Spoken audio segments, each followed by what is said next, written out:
মুসলমান ভাইরা আমার, একটা সময় ছিল যেখানে রাসূল সাল্লাল্লাহু আলাইহি ওয়াসাল্লাম তার সাহাবীদেরকে নিয়ে লক্ষ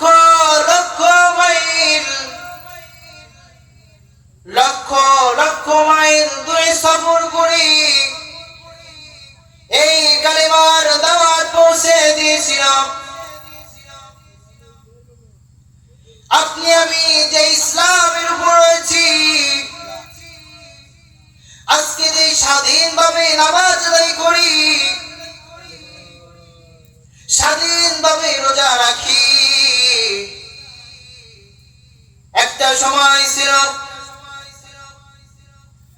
ছেলে নামাজ পড়তো, বাবা জানতো না। বাবা সন্তান থেকে লুকিয়ে লুকিয়ে নামাজ আদায় করত, স্ত্রী স্বামীর থেকে লুকিয়ে লুকিয়ে নামাজ আদায় করত। কিন্তু মুসলমান ভাইরা আমার, আপনার আমার এত সৌভাগ্য,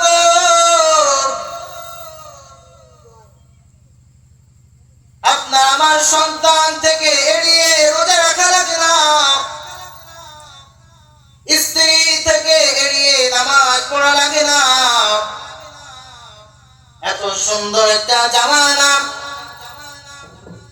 যাদের রক্তের উপর দিয়ে ভেসে এসেছে, আজকে তারাই তো আমাদের কাছে বীর। মুসলমান ভাইরা আমার, সাগরের মতো রক্তর মাধ্যমে ইসলামটা আপনার আমার কাছে এসে পৌঁছাইছে।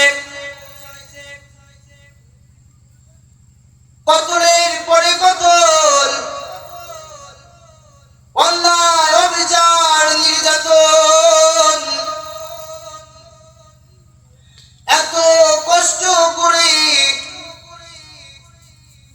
যারা আপনাকে আমাকে ইসলামের মধ্যে প্রবেশ করাইছে, এই সৌভাগ্য আপনার আমার নসিব করাইছে, তাদের জামানাটা ছিল কেমন আর আমাদের জামানাটা কেমন? তারা আল্লাহ পাক রব্বুল আলামিনের জিকির করত কেমন? আপনি আমি আল্লাহ পাক রব্বুল আলামিনকে স্মরণ করি কেমন?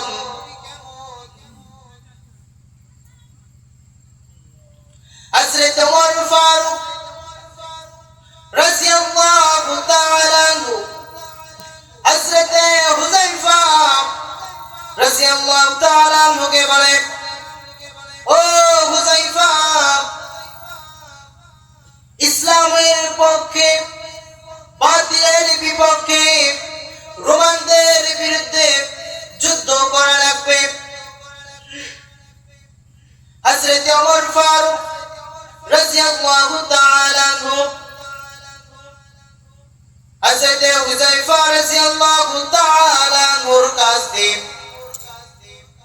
তিনাকে সেনাপতি নিযুক্ত করে তার সাথে অনেকগুলো সৈনিক পাঠিয়ে দিলেন রোমানদের বিরুদ্ধে যুদ্ধ করার জন্য।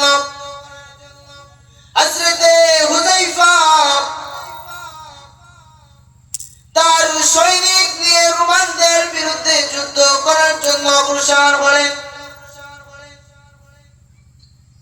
মুসলমান সৈনিকগণ অনেক বীরত্বের সাথে জিহাদ করতেই লাগলেন। আস্তে আস্তে দেখা গেল মুসলমানদের সৈনিকরা শাহাদাত বরণ করতেছে। শাহাদাত বরণ করতে করতে কয়েকজন সাহাবী এখন বীরত্বের সাথে বাতিলের বিপক্ষে তারা এখন লড়াই চালিয়ে যাচ্ছে। এমন সময় হযরত হুযায়ফা রাদিয়াল্লাহু তাআলা আনহু তিনি সব আর কয়েকজন সৈনিক তারা রোমানদের হাতে গ্রেফতার হয়ে গেলেন। তাদের হাতে পা বেঁধে রোমানদের বাদশার কাছে নিয়ে যাওয়া হলো। যখন রোমানদের বাদশা শুনল হযরত হুযায়ফা রাদিয়াল্লাহু তাআলা আনহু রাসূল আকরাম সাল্লাল্লাহু আলাইহি ওয়াসাল্লামের একজন সাহাবী, তখন রোমানদের বাদশার অন্তর কেঁপে উঠল। সে রাসূলের কথা শোনা মাত্রই সে তার সিংহাসন থেকে উঠে দাঁড়ালো। বলেন না সুবহানাল্লাহ। মুসলমান ভাই আমার, সাহাবায়ে কিরামগণ রাসূলদের কোন সৈন্যের বাহাদুরি ছিল না, তাদের অস্ত্রের দাপট ছিল না, তাদের ইমানি শক্তি এত ছিল, তাদের ইমানি পাওয়ার রব্বে কারীম এত বৃদ্ধি করে দিয়েছিল যে কাফেররাও তারা তাদের শোনার মাত্র রাসূল আকরাম সাল্লাল্লাহু আলাইহি ওয়াসাল্লামের কথা শোনা মাত্রই তার অন্তরটা ভয়ে কেঁপে উঠল। মুসলমান ভাইরা আমার, হযরত হুযায়ফা রাদিয়াল্লাহু তাআলা আনহু রোমানদের বাদশার সামনে বীরত্বের মতো দাঁড়িয়ে রয়েছে। তার অন্তরে কোনো ভয় নাই, তার অন্তরে কোনো ভীতি নাই, কারণ একজন মুসলমান, একজন ইমানদার বান্দা একমাত্র আল্লাহ পাক রব্বুল আলামিন ছাড়া অন্য কাউকে ভয় পায় না। রাসূল আকরাম সাল্লাল্লাহু আলাইহি ওয়াসাল্লামের সাহাবী হুযায়ফা তিনি বাদশার সামনে দাঁড়িয়ে রইলেন। বাদশা তাকে অফার দিতে লাগলো, ও হুযায়ফা, তুমি যদি রাসূলের মুহাম্মাদের ধর্ম ছেড়ে দিয়ে আমাদের ধর্ম গ্রহণ করো, তাহলে আমি বাদশা তোমার কথা দিলাম, তুমি যদি ইসলাম ত্যাগ করে আমাদের খ্রিস্টান ধর্মকে গ্রহণ করো, তাহলে আমি বাদশা তোমাকে কথা দিলাম, এই আমার যে রাজত্ব দেখতেছো এই রাজত্বের অর্ধেক অংশীদার তোমাকে করে দেব।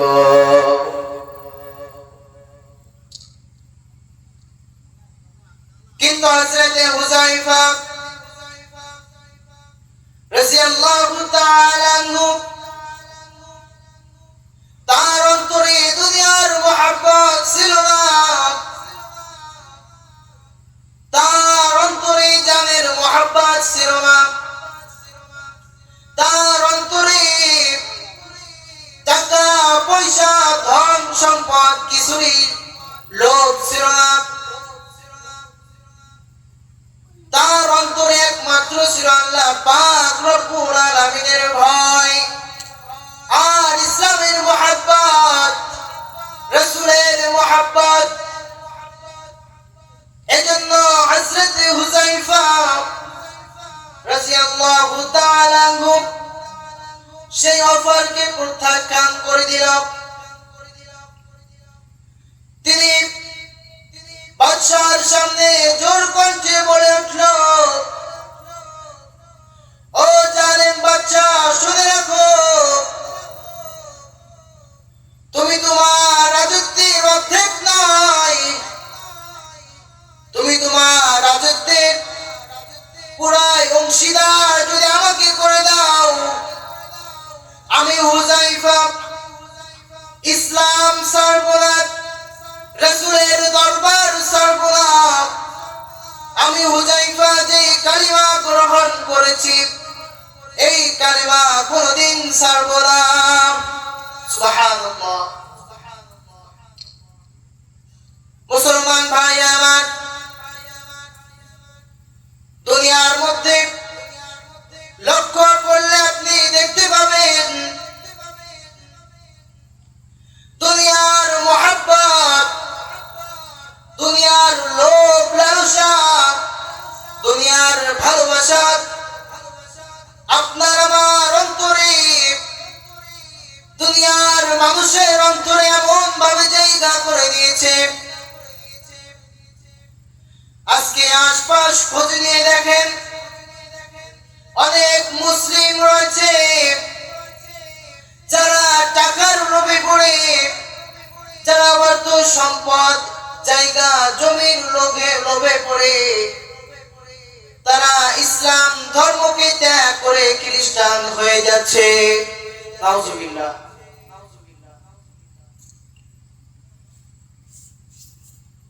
এরা তো তাকে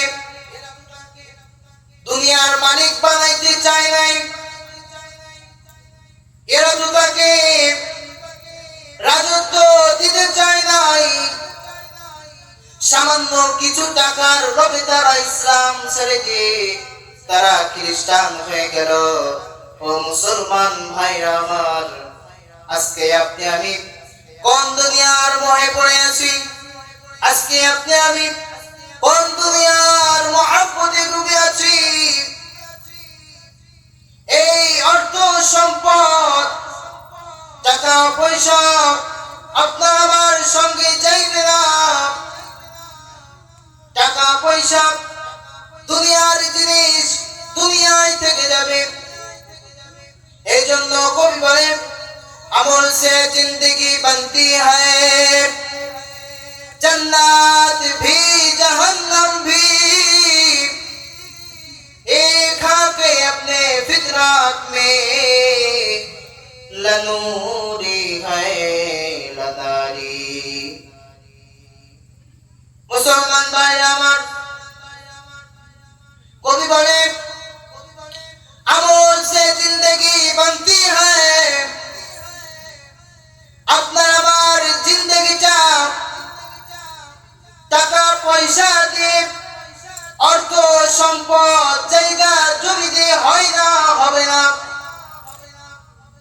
আপনার আমার জিন্দগিটা আপনার আমার আমল নামার মাধ্যমে হবে। এই আমল নামা দিয়ে আপনার আমার বিচার করা হইবে। দুনিয়ার মধ্যে যদি আপনি আমি ভালো আমল কামাই করতে পারি, ওই কঠিন মুসিবতের দিনে, যেদিন ভাই ভাইয়ের পরিচয় দিবে না, স্বামী স্ত্রীর পরিচয় দেবে না, আল্লাহ পাক রব্বুল আলামিন বলেন, ইয়াউমা ইয়াফিরুল মারউ মিন আখিহি ওয়া উম্মিহি ওয়া আবিহি ওয়া সাহিবাতিহি ওয়া বানিহি। আল্লাহ পাক রব্বুল আলামিন বলেন, ওই কিয়ামতের ময়দানে এমন মুসিবতের মধ্যে থাকবে মানুষ, যেই দিন নবীরা পর্যন্ত ইয়া নাফসি ইয়া নাফসি এই বাক্যটা ছাড়া আর কোনো আওয়াজ কিয়ামতের ময়দানে খুঁজে পাওয়া যাবে না। এমন স্ত্রী থাকবে একটা আমলের কারণে জান্নাতে যাইতে পারবে না। তখন স্ত্রী খুঁজবে স্বামী কোথায়। স্ত্রী স্বামীকে দেখে চিনতে পারবে। স্ত্রী স্বামীর কাছে গিয়ে বলবে, ও আমার প্রাণের স্বামী, দুনিয়ায় বেঁচে থাকাকালীন আমার কোনো কষ্ট আপনি সইতেন না, আমার কোনো কষ্ট আপনি দেখতে পারতেন না। আজকে আপনার এই মহাব্বতের স্ত্রী একটা আমলের কারণে জান্নাতে যাইতে পারে না। ও আমার প্রাণের স্বামী, দয়া করে মায়া করে আমাকে একটা আমল নামা দেন, যার ফলে আমি জান্নাতে যাইতে পারি। সেই দিন স্বামী বলবে, কে তোমার স্বামী? দুনিয়ার মধ্যে তো আমার বিবাহ হয় নাই, আমি তোমার স্বামী নই। সন্তান মায়ের কাছে গিয়ে বলবে, ও আমার মা, দুনিয়ার মধ্যে অনেক দুষ্টামি করেছি, অনেক তোমাকে কষ্ট দিয়েছি, তুমি কষ্ট মনে করো নাই। আমি এক ওয়াক্ত না খাইলে তুমি মা খাইতে না। আজকে তোমার এই আদরের সন্তান একটা আমলের কারণে জান্নাতে যাইতে পারতেছে না, একটা আমলের কারণে তোমার এই সন্তান জাহান্নামে নিক্ষেপ হবে। ও আমার মা, দয়া করে মায়া করে আমাকে একটা নেকি দেন, যাতে করে আল্লাহ পাক রব্বুল আলামিন আমাকে জান্নাতে দেয়। মা বলবে, তুমি কি? আমি কি তোমাকে চিনি না? তুমি আমার সন্তান নও, কারণ দুনিয়ার মধ্যে তো আমার বিবাহ হয় নাই, আর বিবাহ না হলে সন্তান কোথা থেকে আসবে? ওই মা সন্তানকে তাড়িয়ে দিবে। মুসলমান ভাইরা আমার, আমার আলোচনা এদিকে ছিল না, আমরা আমাদের পূর্বে আলোচনায় ফিরে যাই। যখন রোমানদের বাদশাহ হযরত হুযায়ফা রাদিয়াল্লাহু তাআলা আনহুকে অফারের পর অফার দিতে লাগলেন, হযরত হুযায়ফা রাদিয়াল্লাহু তাআলা আনহু তার সমস্ত অফারকে প্রত্যাখ্যান করে দিলেন।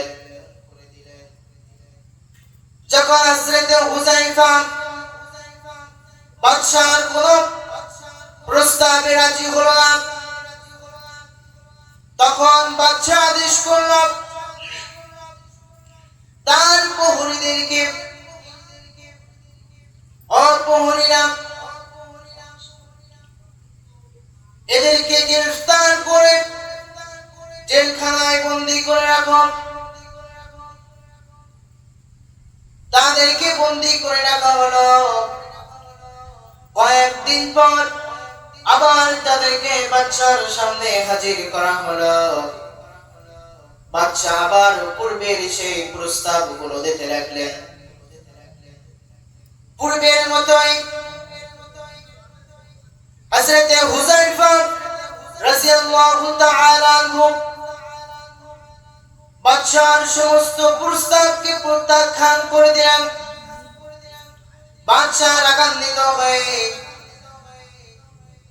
প্রহরীদেরকে বলল, একটা বড় ডেক জোগাড় করো, আমার সামনে বড় বড় দুইটা ডেক উপস্থিত করো এবং বড় বড় চূড়া বাঁধাও। বাদশার নির্দেশে বড় বড় ডেক আনা হলো, বড় বড় চূড়াও বানানো হলো। বাদশা ডাক দিয়ে বলে, ও আমার প্রহরীরা, চুলাতে আগুন জ্বালাও, ডেকটাকে চুলার উপর রাখো, এর ভিতরে তেল দিয়ে দাও, তেলকে ফুটিয়ে ফেলো, তকবাক তকবাক করবে, এমন ভাবে তেলকে জ্বালাবে। প্রহরীরা বাদশার হুকুম মানল। তারা পাতিলে তেল ঢেলে তারা তেলকে গরম করার পর বাদশা তাদেরকে বলল, ও আমার প্রহরীরা, এদের মধ্য থেকে একজনকে তেলের মধ্যে নিক্ষেপ করো।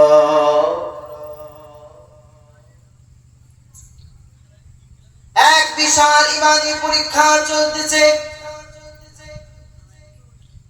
দুনিয়ার কোন চাইতাই পরীক্ষা নয়, স্কুল মাদ্রাসার পরীক্ষা নয়, এটা হলো ইমানি পরীক্ষা।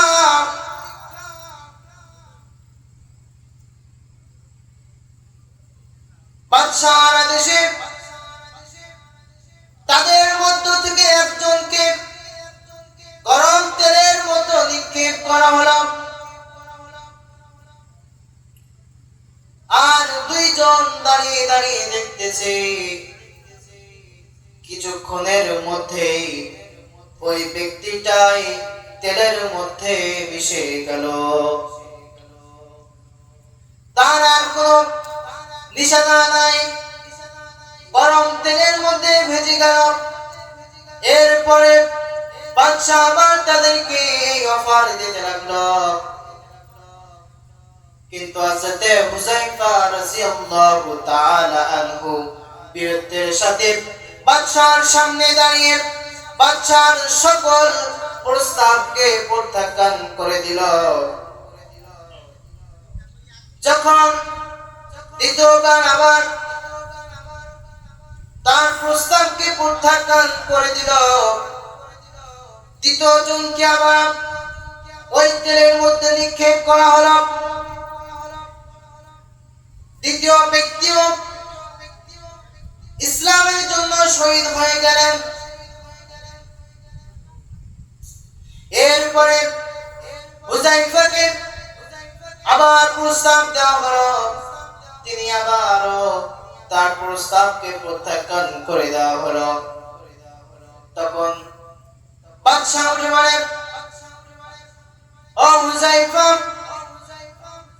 তুমি কিসের জন্য আমার প্রস্তাবকে প্রত্যাখ্যান করতেছ? যে কোনো মানুষ আমার এই অফারকে শুনলে তো সে রাজি হয়ে যাবে, তুমি কেন রাজি হচ্ছ না? এগুলো দেখে কি তোমার কোনো ভয় হয় না? তোমার অন্তরে কি একটু ভয় হয় না? হযরত হুযায়ফা রাদিয়াল্লাহু তাআলা ডাক দিয়ে বলে, ও জালেম বাদশা, শুনে রাখো, শুনে রাখো, আমি একজন মুসলিম। আমি রাসূলের দরবারে কালিমা পড়ে মুসলমান হয়েছি।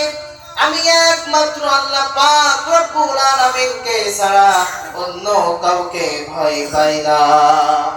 সুবহানাল্লাহ।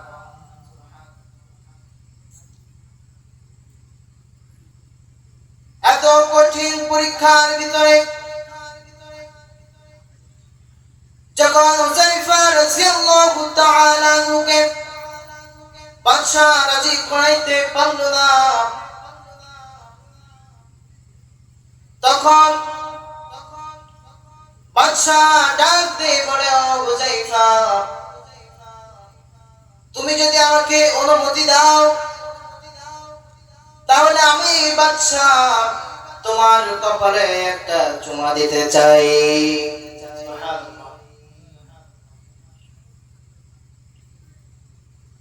হযরত হুযায়ফা তিনি এই প্রস্তাবে রাজি হয়ে গেলেন।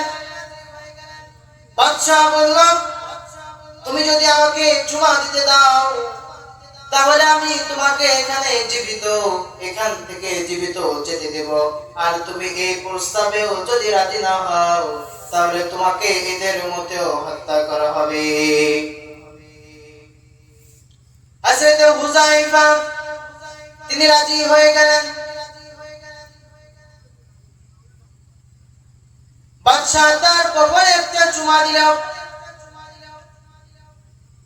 চুমা দেওয়ার পরে বাদশা তার শর্ত অনুযায়ী হযরতে হুযায়ফা রাদিয়াল্লাহু তাআলা আনহুকে ছেড়ে দিলেন।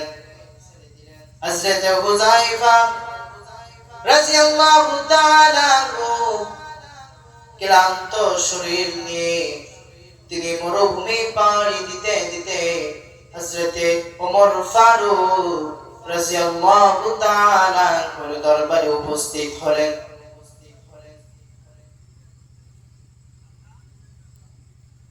আমিরুল মুমিনিন খলিফাতুল মুসলিমিন হযরত ওমর ফারুক হুযায়ফা রাদিয়াল্লাহু তাআলা আনহুর ঘটনার বিস্তারিত শুনলেন।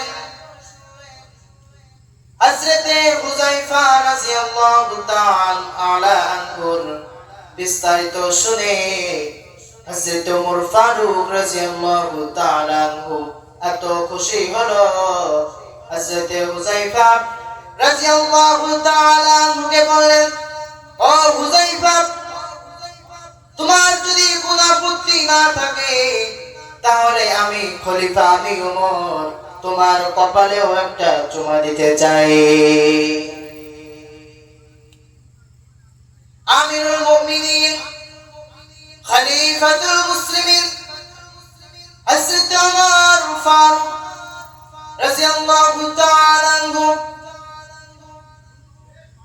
ডাক দিয়ে বলেন, ও সাহাবীরা, তোমরা কি কোথায় আছো? তোমরা হুযায়ফার কপালে একটা করে চুমা দিয়ে যাও। ও সাহাবীরা, তোমরা দেওয়ার আগে আমি আমিরুল মুমিনিন খলিফাতুল মুসলিমিন আমি ওমর হুযায়ফার কপালে আগে চুমা দিতে চাই। সুবহানাল্লাহ। মুসলমান ভাইরা আমার,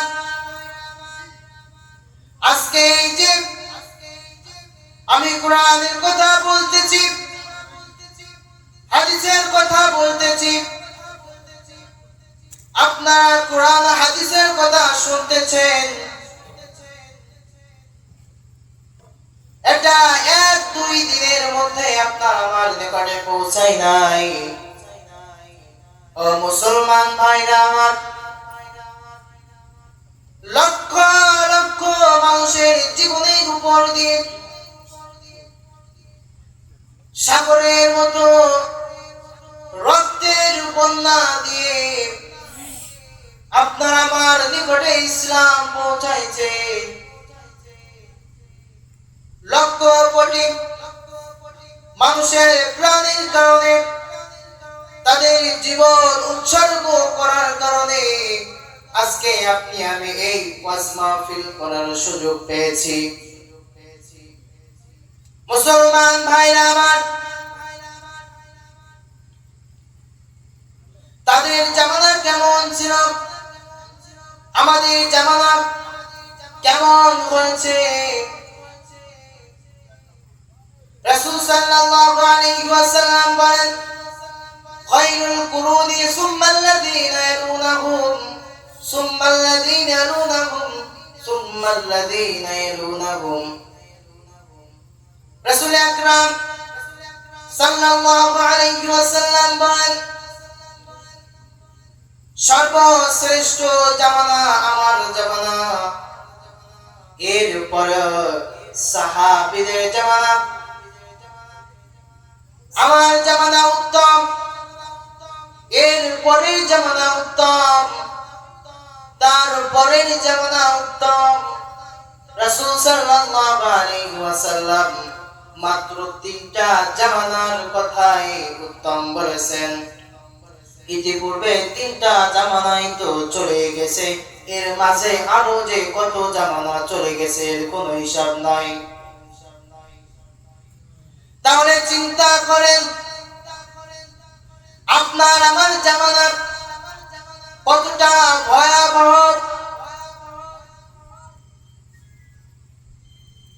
আজকে আপনার আমার অন্তরে দুনিয়ার মহাব্বত, টাকা পয়সা ধন সম্পদ উম্মতের মহব্বত ঢুকে গিয়েছে। এর কারণে আল্লাহ পাক রব্বুল আলামিনের ইবাদত বন্দেগী ঠিক মতো আপনি আমি করতে পারি না। আপনার আমার অন্তরে আল্লাহ পাক রব্বুল আলামিনের ভয় নাই। যেমন ভয় থাকলে এই দুনিয়ার মহব্বত থেকে বেঁচে থাকা যাবে, যে ভয় থাকলে আল্লাহ পাক রব্বুল আলামিনের ইবাদত বন্দেগী করা যাবে, এই ভয় আপনার আমার অন্তরে নাই। কিন্তু সাহাবায়ে কিরামদের জামানার দিকে লক্ষ্য করে দেখেন, আল্লাহ পাক রব্বুল আলামিন আরশে আজিম থেকে দুনিয়ার মধ্যে 10 জন সাহাবীদেরকে মৃত্যুর আগেই জান্নাতের সার্টিফিকেট দিয়ে দিয়েছিলেন। সেই সমস্ত সাহাবীদের দিকে লক্ষ্য করেন। মুসলমান ভাইরা আমার, আপনার আমার সন্তান যখন স্কুলে ভর্তি করতে যায়, মাদ্রাসায় ভর্তি করতে যায়, স্কুলের স্যাররা যদি বলে দেয় আপনার সন্তান স্কুলে না আসলেও ম্যাট্রিক পরীক্ষা সে পাস করবে, সে পরীক্ষা না দিলেও সে ফেল করবে না, আমরা ছাড়েরা আপনাদের বাড়িতে সার্টিফিকেট পৌঁছায় দিব। মুসলমান ভাইরা আমার, এখানে বোঝার বিষয়টা হলো, যদি স্যাররা বলতো আপনার সন্তানকে স্কুল মাদ্রাসায় পাঠানোর কোনো প্রয়োজন নাই, বছর শেষ হলে আপনার সন্তান ক্লাসে উঠে যাবে, আপনার সন্তান পাস করবে, আমার মনে হয় না কোন পিতা মাতা তার সন্তানকে স্কুলে দিত। কারণ আমার যেটা দরকার, আমার সার্টিফিকেট দরকার, সেটা তো আমি বাড়ি বসেই পেয়ে যাচ্ছি, এত কষ্ট করার তো কোনো প্রয়োজন নাই। সন্তান বাড়িতে থাকলে বাবার একটু খেয়াল রাখবে, বাবার কাজ কর্মে একটু সাহায্য করতে পারবে। মুসলমান ভাইরা আমার, এখানে বোঝার বিষয় হলো, আল্লাহ পাক রব্বুল আলামিন সাহাবীদেরকে দুনিয়া থেকে মৃত্যুর আগেই জান্নাতের সার্টিফিকেট দিয়ে দিয়েছেন।